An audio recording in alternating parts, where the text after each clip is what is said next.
Les astéroïdes qui volent autour de nous ressemblent parfois à une féroce partie de balle aux prisonniers où l'on ne sait jamais quand l'un d'entre eux peut foncer dans notre direction. Alors on ne peut qu'observer la situation et à espérer que tout ira pour le mieux. Pour évaluer le risque, les scientifiques de différentes organisations doivent étudier la position et la trajectoire des astéroïdes qui s'approchent de notre planète, en particulier ceux qui ont une largeur d'au moins 1 km. La bonne nouvelle, c'est qu'aucun de ces astéroïdes ne nous touchera probablement avant au moins 1000 ans. Ouf! Pour nous donner une idée de leur puissance, des scientifiques ont réalisé une expérience pour simuler l'impact d'un astéroïde aussi gigantesque. L'énergie libérée par la collision serait de l'ordre de 100 000 mégatonnes. Cela équivaut à faire exploser 15 000 tonnes de dynamite. De plus, si un astéroïde de cette taille nous frappait, la Terre se refroidirait considérablement à cause de tous les débris qui pénétreraient dans l'atmosphère et bloqueraient la lumière du Soleil. Dans ce cas, les plantes ne pourraient plus obtenir ce qui les nourrit, ce qui nous mettrait donc tous en difficulté, les humains comme les animaux. Heureusement, les impacts d'astéroïdes aussi gigantesques sont assez rares. Plus un astéroïde est gros, plus il met de temps à entrer en collision avec la Terre. Par exemple, on estime que les astéroïdes d'un diamètre d'au moins 1 km percutent notre planète environ une fois tous les 700 000 ans. Quant aux astéroïdes encore plus gros, d'une largeur de 5 km, on estime qu'ils ne s'écrasent qu'une fois tous les 30 millions d'années. Youpi! Mais attends, ne te détends pas trop vite!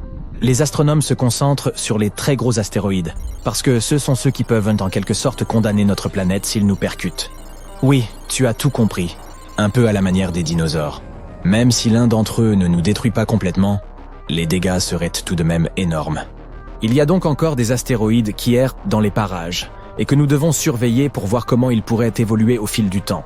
Les scientifiques disposent d'un modèle de suivi qui leur permet de se concentrer sur les parties de la trajectoire d'un astéroïde qui s'approche de notre planète afin de déterminer si le caillou spatial présente un risque pour nous.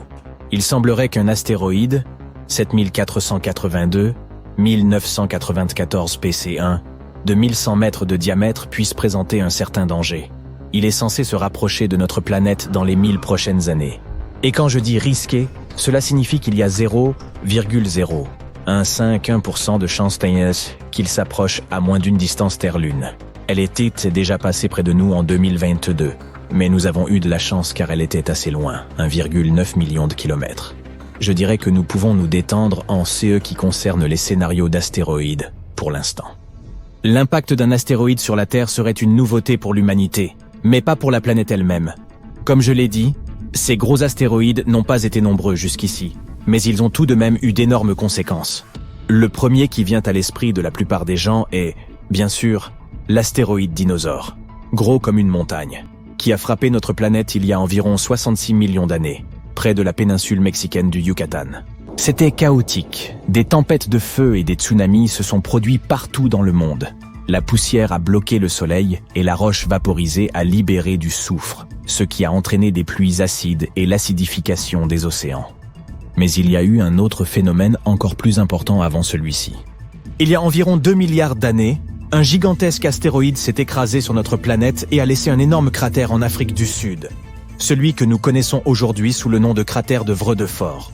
Il semblerait que cet astéroïde ait été encore plus gros que ceux que nous pensions au départ, puisqu'il était 2 fois plus imposant que la roche spatiale qui a fait disparaître les dinosaures.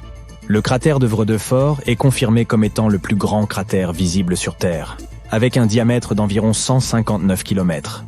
Mais il était encore plus grand à l'époque où il s'est formé, peut-être même de 250 à 280 km de diamètre. Il est difficile de déterminer sa taille réelle, car le cratère s'érode depuis 2 milliards d'années. C'est un peu comme si l'on découpait des couches sur le bord d'un bol.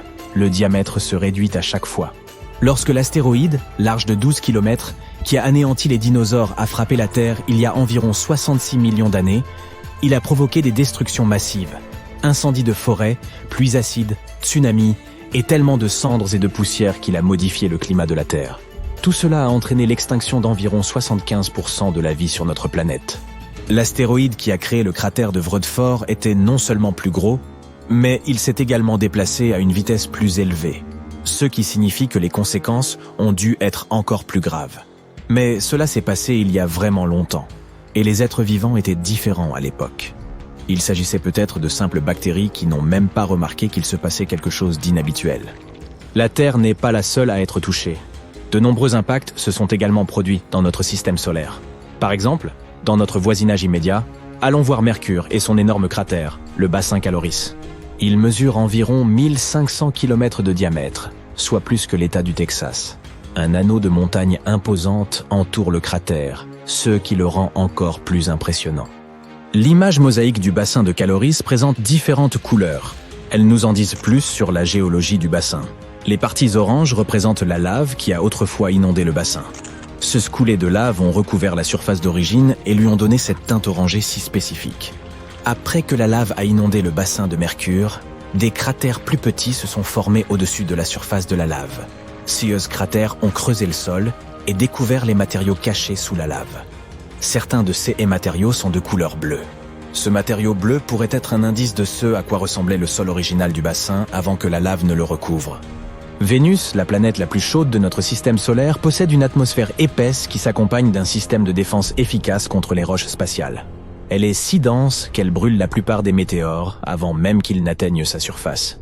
Par conséquent, les cratères visibles sur Vénus sont moins nombreux que sur les autres planètes rocheuses du système solaire. Mais Vénus présente encore quelques cicatrices qui peuvent nous renseigner sur les graves impacts qui s'y sont produits. L'une des plus grandes cicatrices que nous connaissons est le cratère Meade. Il est énorme, avec un diamètre d'environ 273 km. Le fond intérieur de ce cratère est relativement plat et plus brillant que les alentours. Il est possible que le cratère ait été rempli d'un mélange de roches fondues après l'impact, voire de lave provenant de l'activité volcanique de Vénus.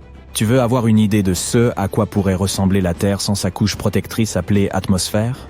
Il suffit de jeter un coup d'œil à la Lune, dont la surface est parsemée de cratères d'impact. Ce Tycho est l'un des cratères que l'on remarque facilement sur la Lune. Lorsque tu regardes la pleine Lune, tu peux le repérer comme un cercle distinct, avec des rayons lumineux qui irradient vers l'extérieur, légèrement décentré sur le côté inférieur gauche de la Lune. Ce cratère, d'une largeur de 85 km, possède un magnifique pic central surmonté d'un bloc rocheux intrigant. La taille de ce bloc est impressionnante. Il remplirait environ la moitié d'un pâté de maison sur Terre. Lorsque l'on parle de cratère, il ne faut surtout pas oublier Mars. L'atmosphère de la planète rouge est beaucoup plus fine que celle de la Terre.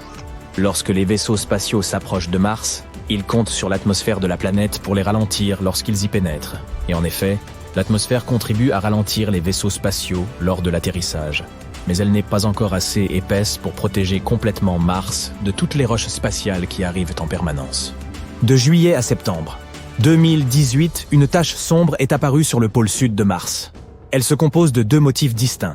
Selon une théorie, le plus grand motif de souffle, de couleur plus claire, peut être le résultat d'une onde de choc d'impact décapant la surface de glace.